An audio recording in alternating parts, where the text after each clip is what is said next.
Assalamualaikum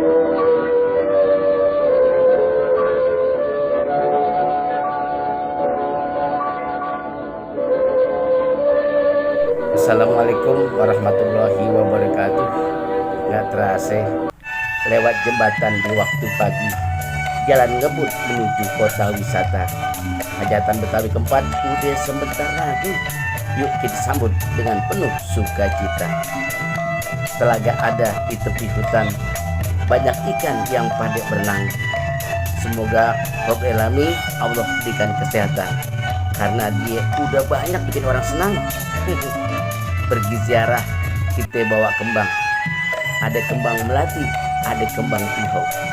Saya gembira bisa kenal sama abang, Bang Dailami baik hati dan tidak sombong. Itu aja, selamat ketemu di acara. Assalamualaikum warahmatullahi wabarakatuh.